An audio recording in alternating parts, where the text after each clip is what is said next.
వేసవి వేడిపై దాడి, చల్లటి రిఫ్రెషింగ్ స్టాప్తో హాయి. Back to news. తెలంగాణలో అసలేం జరుగుతోంది? ప్రభుత్వ ఉద్యోగుల అసంతృప్తిని తమకు అనుకూలంగా మార్చుకునే పనిలో ప్రతిపక్షాలు ఉన్నాయా? అందుకే ప్రభుత్వానికి వ్యతిరేకంగా పనిచేయాలంటూ బ్రెయిన్ వాష్ చేస్తున్నాయా? ఒక్కసారిగా వెలుగులోకి వచ్చిన ఈ ఘటన అధికార పార్టీని అలర్ట్ చేసింది. అలా అయితే ఇప్పుడు కాంగ్రెస్ ఏం చేయబోతోంది? వచ్చే ప్రభుత్వం మాదే, ఇప్పుడున్న ప్రభుత్వానికి వ్యతిరేకంగా పనిచేయండి అంటూ ఉద్యోగ సంఘాల నేతలకు ప్రతిపక్ష పార్టీ గాలం వేస్తోందా?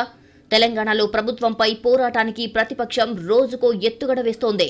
ఆ పార్టీకి వ్యతిరేకంగా ఏదైనా ఇష్యూ వచ్చిందంటే దాని నుంచి డామినేట్ చేయడానికి మరో ఎత్తు వేస్తోంది. ఇదే సమయంలో ఉద్యోగ సంఘాల నేతలకు, కీలకంగా ఉండే ఉద్యోగులకు ప్రతిపక్షంలో ఉన్న ఓ కీలక నాయకుడు ఫోన్ చేస్తున్నారట. ప్రభుత్వానికి వ్యతిరేకంగా పోరాటానికి సిద్ధమవ్వండంటూ ఉద్యోగ సంఘాల నేతలను కోరుతున్నారట. ఇప్పటికే ఉద్యోగ సంఘాల నేతలు ప్రభుత్వంతో కొంత సన్నిహిత సంబంధాలు నెరిపే ప్రయత్నంలో ఉన్నారు. దీంట్లో భాగంగానే డిఏలు ఇవ్వడం, బకాయిల చెల్లింపు లాంటి అంశాలపై ఫోకస్ చేస్తూ వస్తున్నారు.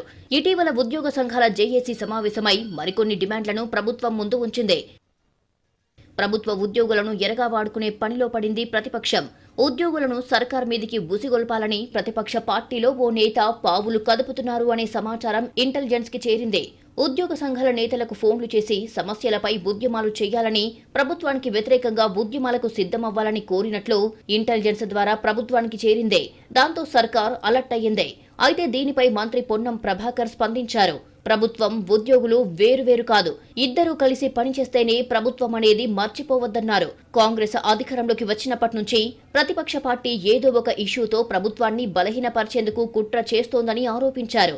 ఇలాంటి కుట్రలను ప్రభుత్వం ఎదుర్కొంటుందని, ప్రతిపక్షం ట్రాప్లో ఉద్యోగులు పడొద్దని కోరారు పొన్నం.